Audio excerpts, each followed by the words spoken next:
পুৱাৰ প্ৰথমটো বাতৰিৰ সৈতে মই অৰূপ মৰাং। বৰ্তমান চৰকাৰী অফিচত উৎকোচ লোৱাৰ নিয়ম সলনি হৈছে। পূৰ্বতে চৰকাৰী কাৰ্যালয়ত টেবুলৰ তলেৰে লোৱা হৈছিল উৎকোচ, কিন্তু এবাৰ টেবুলৰ তলেৰে নহয়। চৰকাৰী কাৰ্যালয়ত আজিৰ পৰা উৎকোচ লোৱা হয়। এতিয়া উৎকোচ লোৱা হয় সন্মুখত থকা দোকানীৰ পৰা। এবাৰ অসম চৰকাৰ কঠোৰ হৈছে, মুখ্যমন্ত্ৰী কঠোৰ হৈছে। এবাৰ মুখ্যমন্ত্ৰী অৰ্থাৎ অসম চৰকাৰৰ নজৰ থাকিব, হেনচকুৰ থাকিব চৰকাৰী কাৰ্যালয়ৰ দোকানীৰ ওপৰত। পান দোকানী সকিয়নি মুখ্যমন্ত্ৰীৰ। দোকানীৰ জৰিয়তে ঘোষ ল'লে হ'ব মহাবিপদ। ঘোষ লোৱা নতুন নতুন পন্থা লৈছে চৰকাৰী দুৰ্নীতিগ্ৰস্ত বিষয়াই। চৰকাৰী কাৰ্যালয়ৰ সন্মুখৰ দোকানীসকলক মুখ্যমন্ত্ৰীৰ সাৱধানবাণী। প্ৰতিখন দোকানত চকু ৰাখিব দুৰ্নীতি নিবাৰক শাখাই। ঘোষখোৰৰ বিৰুদ্ধে আৰু অধিক কঠোৰ হ'ব অসম চৰকাৰ। গুগল পে'ৰ জৰিয়তে ঘোষ ল'লেও হ'ব মহাবিপদ। আমি জনাই আছোঁ এটা গুৰুত্বপূৰ্ণ খবৰ। পান দোকানীক সকিয়নি দিছে। কেৱল পান দোকানীয়ে নহয়, বৰ্তমান সময়ত অসম চৰকাৰৰ অধীনস্থ যিসমূহ চৰকাৰী কাৰ্যালয় আছে, প্ৰতিখন চৰকাৰী কাৰ্যালয়ৰ সন্মুখত থকা যিসমূহ দোকানী আছে, সেই দোকানীৰ ওপৰত চোকা নজৰ ৰাখিব দুৰ্নীতি নিবাৰক শাখাই। মুখ্যমন্ত্ৰীয়ে কালিৰ দিনটোত সদনত বিধানসভাত তেওঁ ভাষণ প্ৰসংগত তেওঁ মন্তব্য কৰিছিল যে আজিকালি চৰকাৰী কাৰ্যালয়ৰ উৎকোচ তথা ঘোষ লোৱাৰ নিয়ম সলনি হৈছে। টেঙৰ হৈছে চৰকাৰী কাৰ্যালয়ৰ বিষয়াসকল। তেওঁলোকে আজিকালি হাতে হাতে ঘোষ নলয় বা টেবুলৰ তলেৰে তেওঁলোকে উৎকোচ নলয়। তেওঁলোকৰ উৎকোচ লোৱাৰ নতুন নিয়ম হৈছে চৰকাৰী কাৰ্যালয়ৰ সন্মুখত থকা পান দোকানী নতুবা অন্য যি চাহৰ দোকানী আছে তেওঁলোকৰ জৰিয়তে গুগল পে'ৰ জৰিয়তে তেওঁলোকে কোনো ব্যক্তিৰ পৰা উৎকোচ লয় আৰু সেই উৎকোচ তেওঁলোকে সন্ধিয়াৰ ভাগত তেওঁলোকৰ গাড়ী চালক বা তেওঁলোকৰ লগত জড়িত খুব নিকটৱৰ্তী যিসকল ব্যক্তি আছে তেওঁলোকৰ একাউণ্টলৈ গুগল পে' নহ'লে কেছ তেওঁলোকে সেই ধন আদায় লয়। আৰু এতিয়াৰ পৰা হেনচকু ৰখা হ'ব চৰকাৰী কাৰ্যালয়ৰ সন্মুখত থকা প্ৰতিখন দোকানী। আৰু প্ৰতিজনগৰাকী দোকানীয়ে যদি তেনে কামত ধৰা পৰে তেন্তে উৎকোচ লোৱা ব্যক্তিগৰাকীটো জেললৈ যাবই, কিন্তু এই উৎকোচ লোৱাত সহায় কৰা বা সেই উৎকোচৰ পৰা সামান্য অংশ নিজৰ বাবে ৰাখি তেনে বিষয়া সহায় কৰা পান দোকানী বা অন্য দোকানীও পৰিব মহা বিপদত। কাৰণ তেওঁলোকৰ দোকান বন্ধ হোৱাৰ লগতে তেওঁলোকো যাব লাগিব জেললৈ। কালিৰ দিনটোত বিধানসভাৰ অন্তিমটো দিনত মুখ্যমন্ত্ৰীগৰাকীয়ে এই প্ৰসংগত তেওঁ মন্তব্য কৰি কৈছে যে এতিয়াৰ পৰা দুৰ্নীতি নিবাৰক শাখাৰ চোকা নজৰত থাকিব চৰকাৰী কাৰ্যালয়ৰ সন্মুখত থকা দোকানীসমূহ। আমি পোনে পোনে কালিৰ দিনটোত মুখ্যমন্ত্ৰীয়ে কোৱা যিটো প্ৰসংগ আছিলে, প্ৰসংগটো এইবাৰ আমি শুনাই ল'বলৈ বিচাৰিছোঁ। ঘোষ ল'লে আমি তাৰ বিৰুদ্ধে কঠোৰ ব্যৱস্থা ল'বলৈ আমি চেষ্টা কৰি আছোঁ আৰু ই আমাৰ নিৰন্তৰ এই চেষ্টা চলি থাকিব।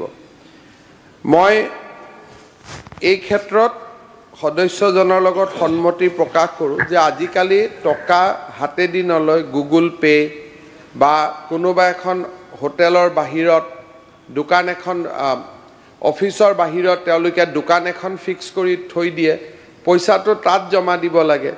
দোকানৰ মানুহজনে কৰ্মচাৰীজনক কৈ দিয়ে যে মই পইচাটো পালোঁ, তেতিয়া ফাইলটো প্ৰচেছ হয়।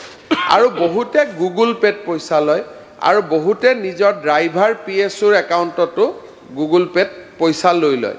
গতিকে এইবিলাক নতুন নতুন কাম বা নতুন নতুন পদ্ধতি বিভিন্ন চৰকাৰী কাৰ্যালয়ত ব্যৱহাৰ হৈছে। কিন্তু আমি তেনেকুৱা মানুহকো বৰ্তমান কেইবাজনো তেনেকুৱা ব্যৱস্থা কৰা মানুহকো আমি গ্ৰেপ্তাৰ কৰিছোঁ। চোৰে যেতিয়া কৌশল সলনি কৰে, পুলিচেও তাক সলনি কৰিব লাগে। গতিকে চোৰ পুলিচৰ এইটো খেলা চলি থাকে। আমি এই সম্পৰ্কে সজাগ যে বৰ্তমান ছিষ্টেমবিলাক অলপ পৰিৱৰ্তন হৈছে। আমি নতুন ছিষ্টেমৰ লগত নতুন পদ্ধতি আমি গ্ৰহণ কৰিম। ঘোষ ল'লে আৰু এয়া আছিল মুখ্যমন্ত্ৰীৰ মন্তব্য। কালিৰ দিনটোত বিধানসভাত মুখ্যমন্ত্ৰীগৰাকীয়ে এনেদৰে কৈছে যে চোৰৰ নতুন নিয়ম সলনি হৈছে, অৰ্থাৎ চোৰে নতুন নিয়ম গ্ৰহণ কৰিছে আৰু চোৰৰ নতুন নিয়মৰ লগতে আৰক্ষীও সলনি হ'ব। আৰক্ষীয়ে নতুন কায়দাৰে তেওঁলোকক গ্ৰেপ্তাৰ কৰিব, আটক কৰিব। কিয়নো দেখা পোৱা গৈছে যে শেহতীয়া পৰ্যায়ত দুৰ্নীতি নিবাৰক শাখাই চৰকাৰী কাৰ্যালয়ত কৰ্মৰত ঘোষখোৰ প্ৰতিগৰাকী বিষয়াক তেওঁলোকে বিচাৰি আজি কিছু মাহৰ পূৰ্বৰ পৰা তেওঁলোকক আটক কৰি গৈছিল। আৰু এই আটক কৰাৰ পাছতে যিসকল ঘোষখোৰ বিষয়া কৰ্মচাৰী আছিল চৰকাৰী কাৰ্যালয়ত তেওঁলোকৰ নিয়ম সলনি কৰিছে, অৰ্থাৎ তেওঁলোকেও দুৰ্নীতি নিবাৰক শাখা বা অসম আৰক্ষীৰ চকুত ধূলি মাৰি তেওঁলোকে এতিয়াৰ পৰা বা তেওঁলোকে পূৰ্বৰে পৰা এই ঘুষ লোৱাৰ যি নিয়ম আছে এই নিয়মক তেওঁলোকে সলনি কৰিছিল অৰ্থাৎ তেওঁলোকৰ চৰকাৰী কাৰ্যালয়ৰ সন্মুখত থকা দোকানীৰ কাষত তেওঁলোকে গুগল পে নহলে কেছৰ জৰিয়তে তেওঁলোকে ঘুষ লৈ আহিছিল উৎকোচ লৈ আহিছিল আৰু যেতিয়াই উৎকোচৰ ধন দোকানীবিলাকে লাভ কৰে তাৰ পিছত তেওঁলোকৰ কাৰ্যালয়লৈ অৰ্থাৎ চৰকাৰী বিষয়াসকলৰ কাৰ্যালয়লৈ এটা ফোন আহে দোকানৰ পৰা যে টকা পালো তাৰ পিছতেহে ফাইলটো আগবাঢ়ে চৰকাৰী কাৰ্যালয়ত বিষয়াসকলে আগবঢ়ায় কিন্তু এতিয়াৰ পৰা সেইবোৰ নহব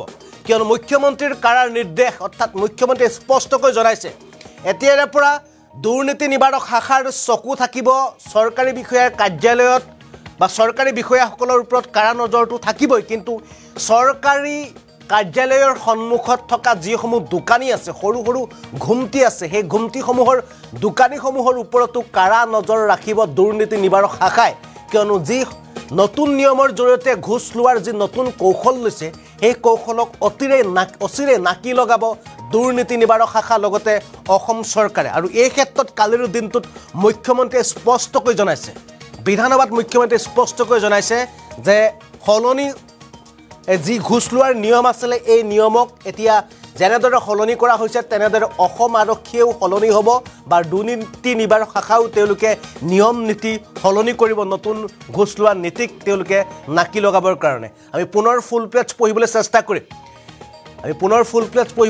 কৰিম মুখ্যমন্ত্ৰীয়ে ঘুষ লোৱাৰ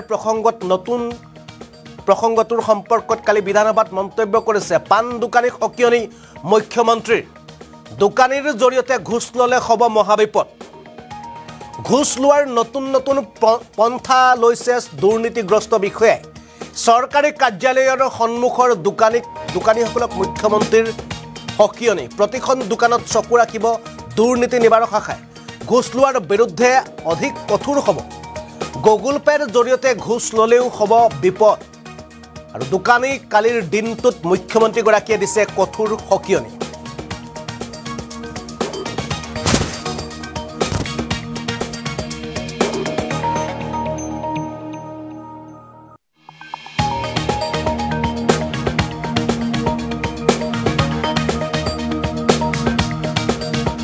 ঘুষ ললে আমি তাৰ বিৰুদ্ধে কঠোৰ ব্যৱস্থা ল'বলৈ আমি চেষ্টা কৰি আছো আৰু ই আমাৰ নিৰন্তৰ এই চেষ্টা চলি থাকিব মই এই ক্ষেত্ৰত সদস্যজনৰ লগত সন্মতি প্ৰকাশ কৰোঁ যে আজিকালি টকা হাতেদি নলয় গুগল পে বা কোনোবা এখন হোটেলৰ বাহিৰত দোকান এখন অফিচৰ বাহিৰত তেওঁলোকে দোকান এখন ফিক্স কৰি থৈ দিয়ে পইচাটো তাত জমা দিব লাগে দোকানৰ মানুহজনে কৰ্মচাৰীজনক কৈ দিয়ে যে মই পইচাটো পালো তেতিয়া ফাইলটো প্ৰসেস হয় আৰু বহুতে গুগল পেত পইচা লয় আৰু বহুতে নিজৰ ড্ৰাইভাৰ পিএছৰ একাউণ্টতো গুগল পেত পইচা লৈ লয় গতিকে এইবিলাক নতুন কাম বা নতুন পদ্ধতি বিভিন্ন চৰকাৰী কাৰ্যালয়ত ব্যৱহাৰ হৈছে কিন্তু আমি তেনেকুৱা মানুহকো বৰ্তমান কেবাজনো তেনেকুৱা ব্যৱস্থা কৰা মানুহকো আমি গ্ৰেপ্তাৰ কৰিছোঁ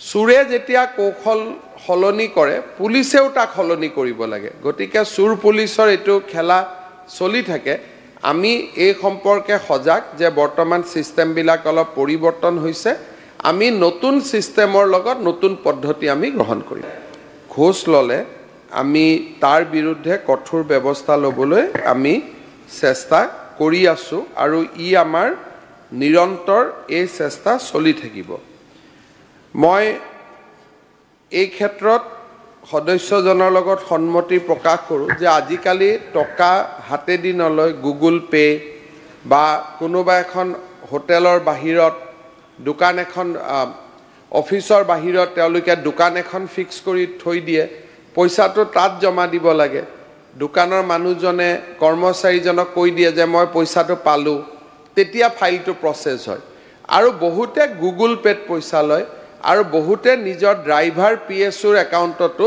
গুগল পেত পইচা লৈ লয় গতিকে এইবিলাক নতুন কাম বা নতুন পদ্ধতি বিভিন্ন চৰকাৰী কাৰ্যালয়ত ব্যৱহাৰ হৈছে কিন্তু আমি তেনেকুৱা মানুহকো বৰ্তমান কেইবাজনো তেনেকুৱা ব্যৱস্থা কৰা মানুহকো আমি গ্ৰেপ্তাৰ কৰিছোঁ চুৰে যেতিয়া কৌশল সলনি কৰে পুলিচেও তাক সলনি কৰিব লাগে গতিকে চুৰ পুলিচৰ এইটো খেলা চলি থাকে আমি এই সম্পৰ্কে সজাগ যে বৰ্তমান সিস্টেমবিলাক অলপ পৰিৱৰ্তন হৈছে